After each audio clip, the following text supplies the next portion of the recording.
추수감사절 예배입니다. 성경적으로 추수감사절은 수장절, 초막절에 그 깊은 뿌리를 두고 있어요. 이스라엘 민족에게는 3대 절기가 있는데 유월절, 오순절, 초막절 이렇게 3대 절기입니다. 그 중에 이제 절기적으로 계절적으로 볼 때 이 초막절은 추수를 하고 난 절기이기 때문에 또 감사의 절기고 또 추수한 곡식을 저장해 놓는다 이렇게 해서 수장절이라고도 부릅니다. 우리 추석과 또 비슷한 절기라고 할 수 있죠.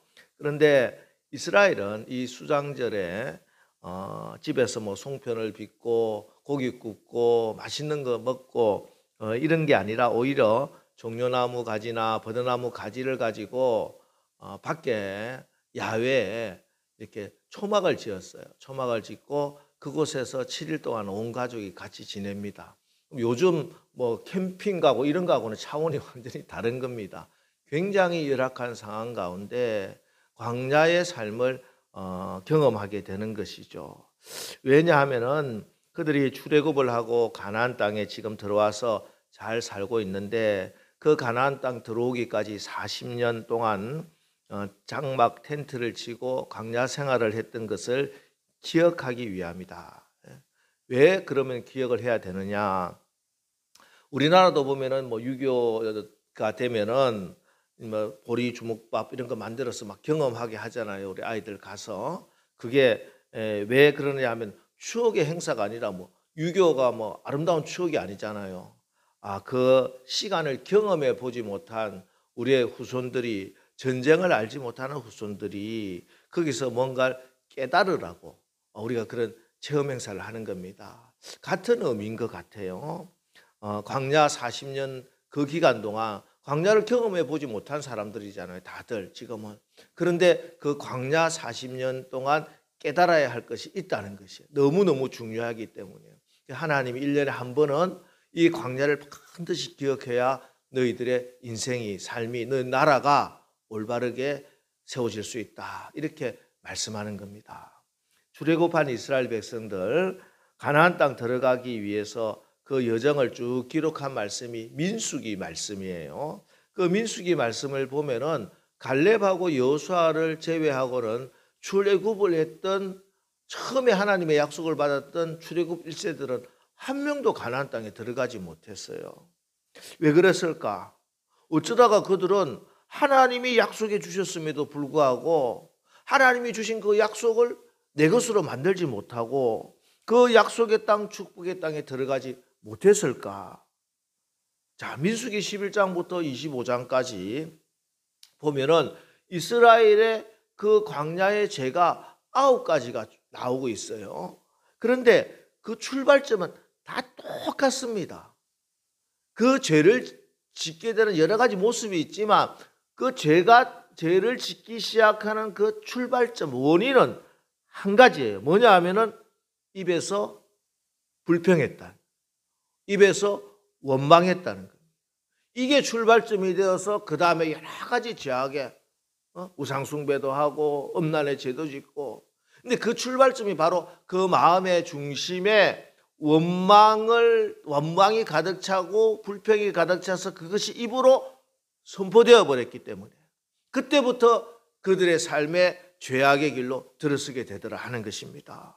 한번 볼까요? 민수기 11장 1절이 시작점입니다. 1절에 보면은 여호와께서 들으시기에 백성이 악한 말로 원망하면서 좋은 말 할 이유는 없죠. 악한 말로 원망했다.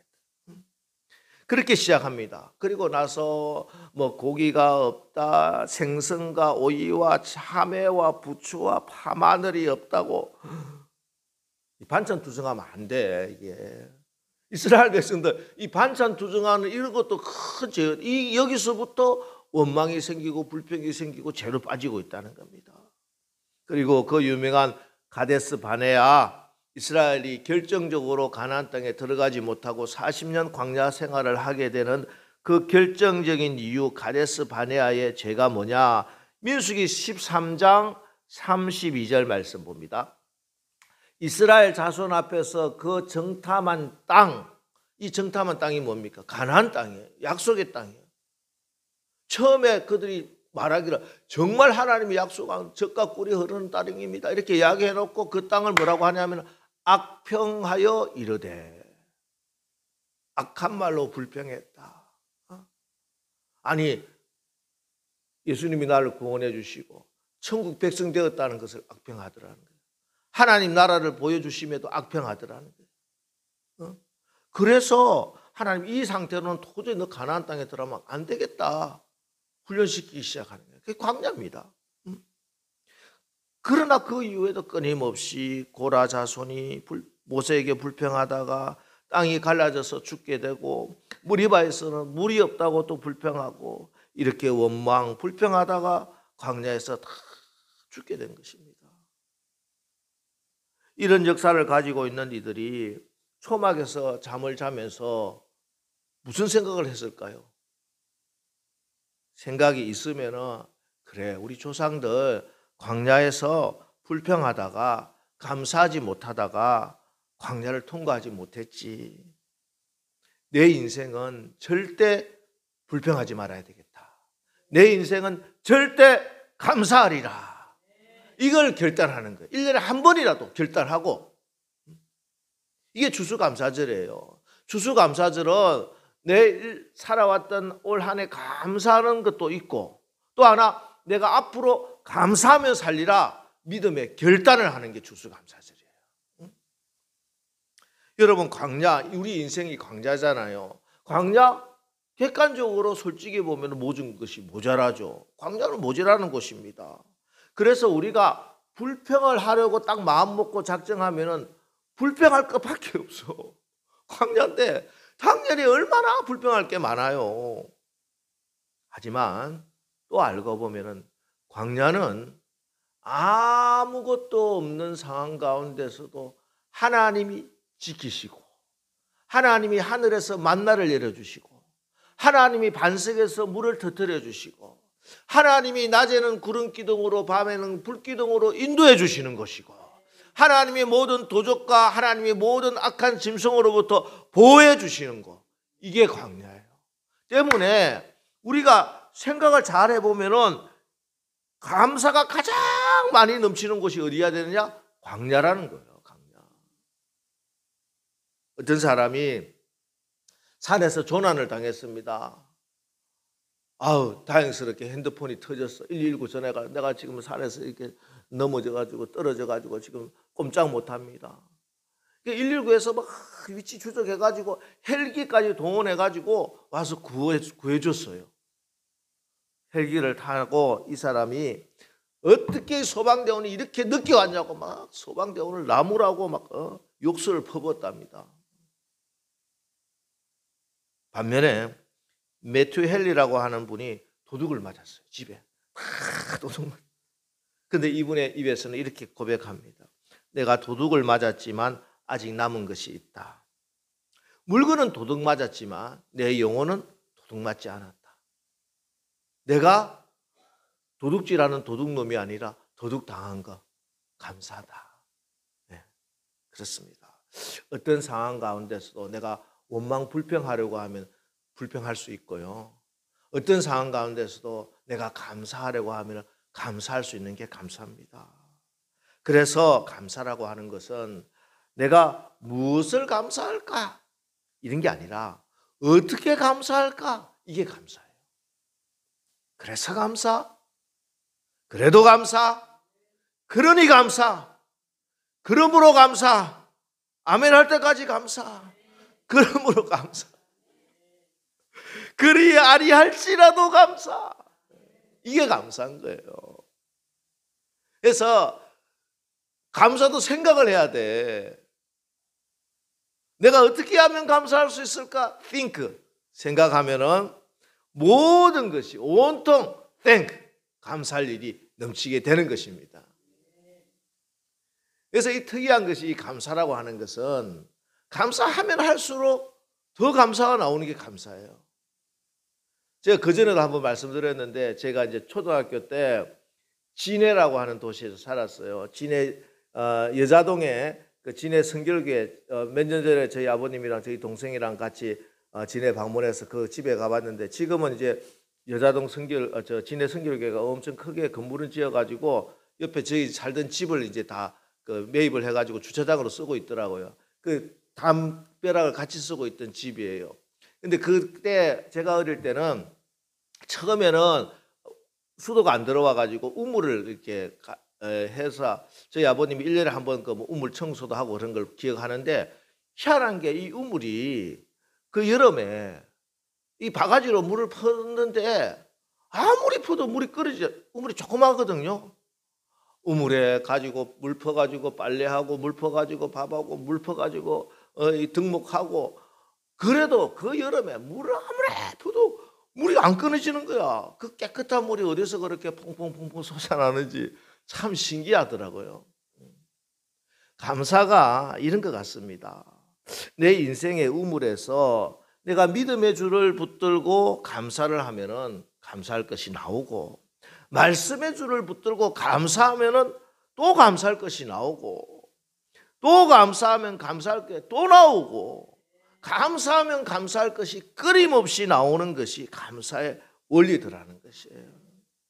반대로 불평도 마찬가지입니다. 여러분, 내가 환경 때문에 불평하고 환경의 줄을 붙들고 원망하고 하면은 또 원망할 거리가 나와.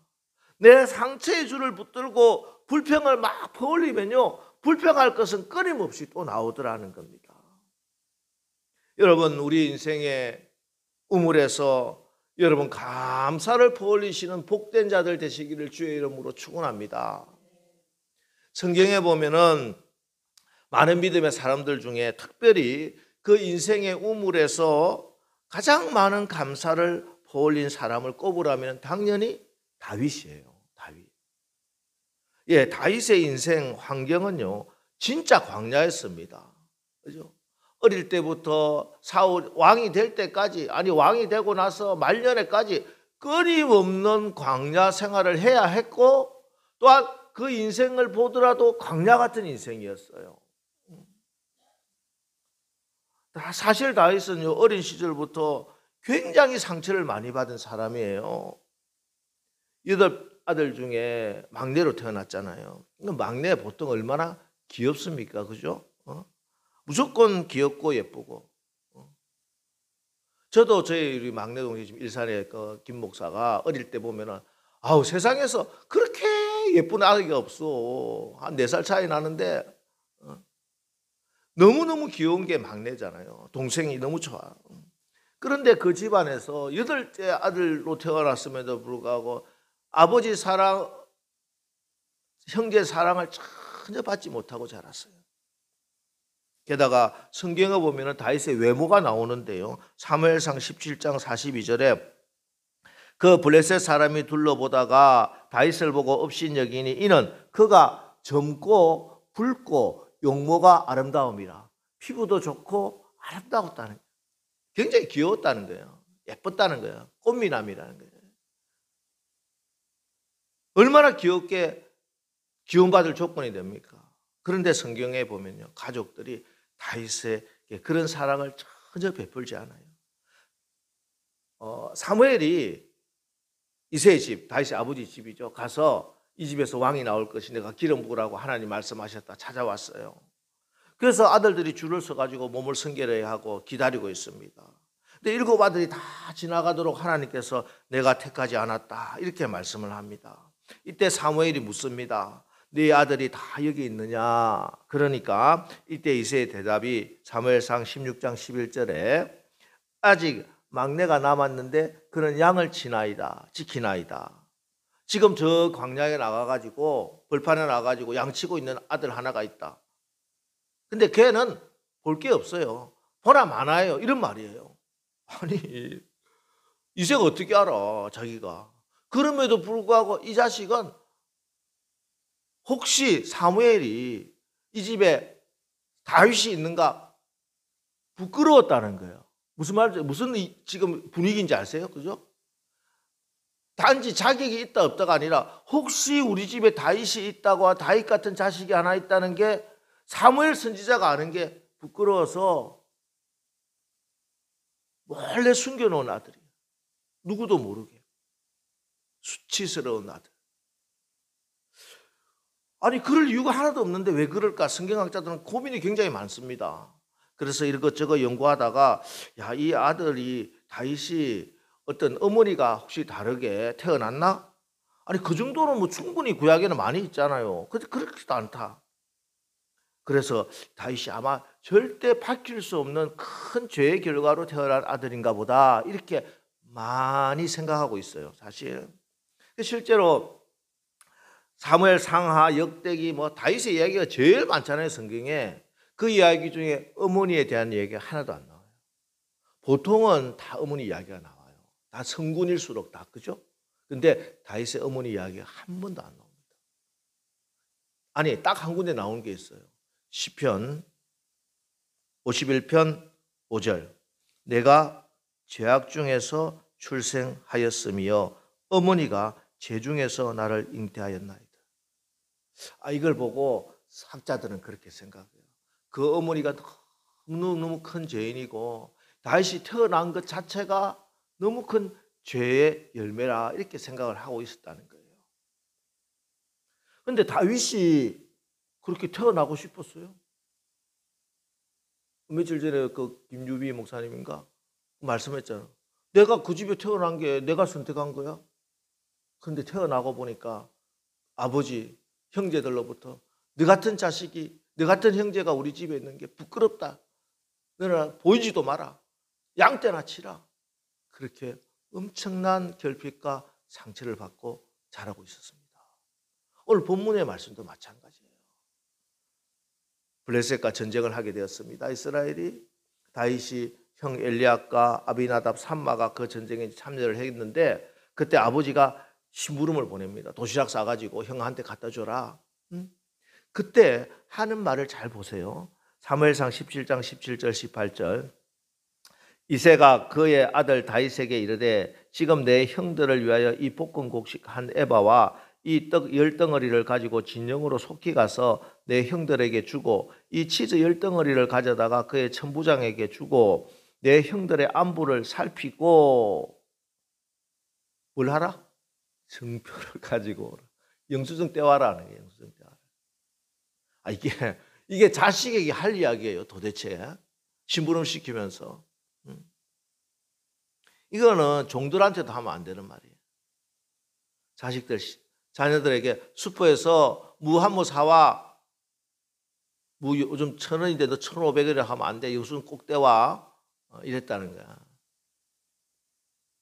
여러분 자녀들에게 어떻게 해야 됩니까?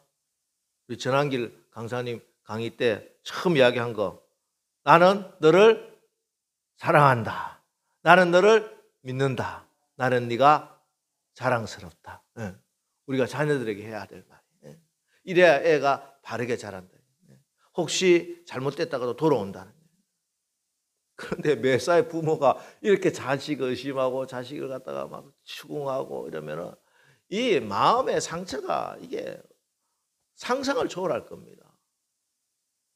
그리고 심부름을 갖으니까 형들이 하는 말도 보세요. 17장 28절.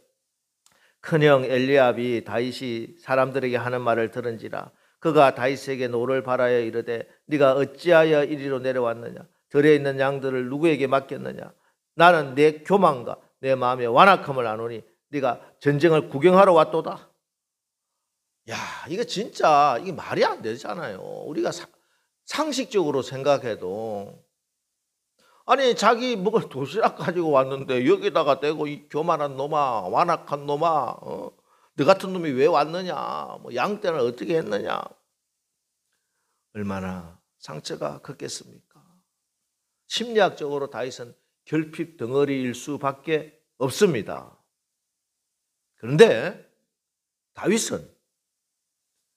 어린 다윗은 이런 아버지의 무시 형들의 멸시 이런 상처에 집중하지 않았어요.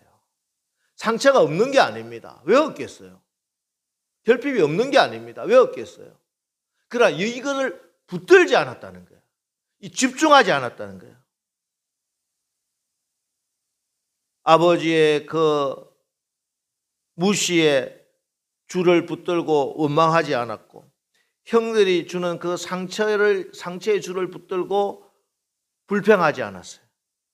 대신에 광야에서도 다윗과 함께 하시는 하나님, 그 하나님을 바라보는 거예요. 그 하나님을 생각해내는 거예요. 그 하나님을 기억해내는 거예요. 아버지가 자기를 인정하지 않고 형들이 자기를 멸시해도, 그래서 들판에서 양떼를 치는 일을 해야 했지만, 그래서 광야에서 곰도 만나고 사자도 만나고 위험한 지경도 겪었지만, 하지만 그때마다 다윗과 함께 하시고 다윗에게 힘과 용기를 주시고, 곰의 입에서 양의 새끼를 건져내게 하시고, 사자가 일어나 해하고자 하면 그 수염을 잡고 그것을 쳐 죽이게 하신 그 하나님을 바라보는 것입니다.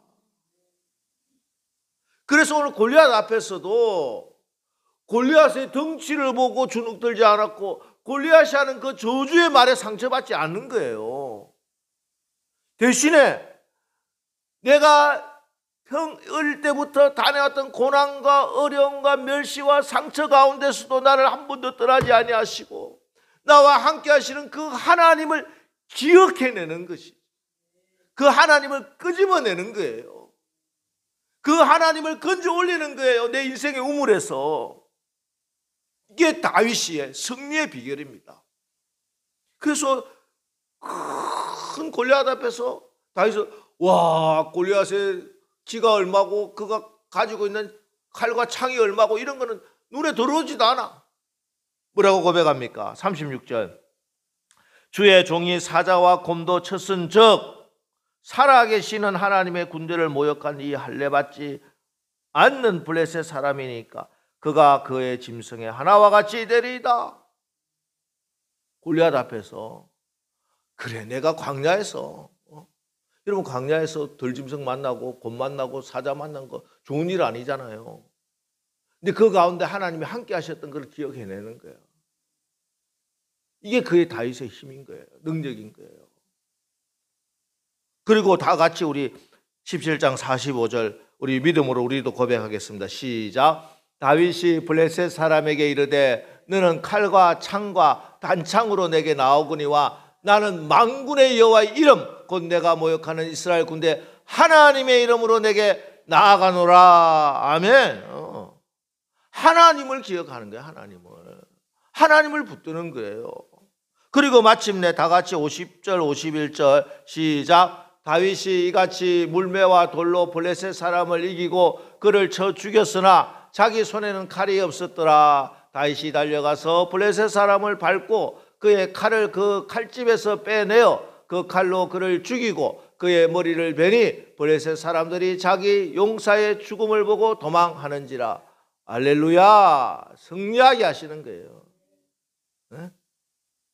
여러분, 다윗은 환경이 좋지 않았어요. 상처도 많았어요. 결핍된 부분도 많아요. 그러나 그의 환경, 그의 상처, 그의 마음의 그 깊은 결핍, 이런 인생에서 불평, 원망을 끌어올리지 않았고 언제나 그 가운데서도 나와 함께 하시는 하나님, 그 하나님의 은혜의 우물에서 믿음의 줄로 감사하고 찬양의 줄로 감사하고 기도의 줄로 감사했어요. 그래서 승리한 인생이 되더라 하는 겁니다. 여러분, 우리 인생에 결핍이 있어요. 예, 결핍을 가지고 있습니다. 그래서 우리의 마음의 감정, 부정적인 감정을 끊임없이 사단 마귀가 심어줍니다. 지금 며칠째 간증 내용을 보면 마귀가 하는 소리는 죽어라, 죽어라, 너는 망했어, 죽어라. 마귀의 말이에요. 결핍이 있기 때문에 그게 끊임없이 공격을 합니다. 하지만 그 감정에 멈추지 말고 뭐로 나가라? 진리로 나아가라. 진리가 너희를 자유케 하리라. 진리가 무엇입니까? 예수 그리스도예요. 하나님이세요. 하나님 붙들고 나가는 거예요. 환경으로부터 상처에서 눈을 떼서 여러분의 시선을 하나님께 고정하십시오. 그리고 그 하나님의 은혜 우물에서 믿음의 줄, 진리의 줄을 붙들고 날마다 감사를 퍼 올리시기를 주의 이름으로 축원합니다. 한 여류 소설가가 90이 넘은 어머니에게 이렇게 물어봤답니다. 엄마는 일제강점기도 거쳤고 6.25 동란 보릿고개 그 힘들고 모진 세월 어떻게 살았어? 그 세월 더덥지 않으세요? 그러니까 그 어머니가 딸에게 이렇게 대답했답니다. 더덥긴 고맙지. 더덥긴 고맙지. 여러분, 내 인생을 되돌아보면서 이보다 더 크고 웅장하고 아름다운 고백이 어디 있을까요? 더덥긴 고맙지. 여러분, 올 한 해 돌아보면 여러분의 올 한 해가 승리한 한 해인지 실패한 한 해인지는요, 여러분 사업의 매출이 얼마인가도 아니고요, 여러분의 자녀가 얼마나 좋은 성적 받아서 좋은 대학 간 것도 아니고, 여러분 환경이 얼마나 나아졌는지, 여러분 집 평수가 얼마나 넓어지는가도 아닙니다. 올 한 해 생각하면서 하나님 고맙습니다. 부모님 고맙습니다. 여보 고맙소. 애들아 고맙다. 목사님 고맙습니다. 장로님 고맙습니다. 성도 여러분 고맙습니다. 이 고백 나오면은 승리한 한 해입니다. 올 한 해 사실 되돌아보면은 은혜 아닌 것이 하나도 없어요. 오늘 이렇게 감사하게 하나님께 추수감사 예배를 드린 거, 이게 우리의 힘과 내 노력으로 된 게 아니에요. 하나님의 은혜로 오늘 이 자리에 우리가 감사 예배를 드립니다. 오늘 추수감사절 감사를 회복하는 날입니다. 지금 여러분을 힘들게 하는 열악한 환경과 여러분에게 상처를 아직도 주고 있는 그 사람에게 집중하지 마세요. 골리앗에서 눈을 떼세요. 골리앗이 저주하고 있는 그 말에 귀를 열지 마시기 바랍니다. 그리고 지금 나의 상황과 나에게 들리는 소리와 나의 감정과 상관없이 지금 여기 나와 함께 하시는 하나님, 그 하나님께 시선을 고정하시기 바랍니다. 생수의 근원 되신 하나님의 우물에서 아무리 무더운 날에도 아무리 가뭄이 들어도 절대 끊이지 않는 은혜의 강이 차고 흘러 넘치고 있습니다.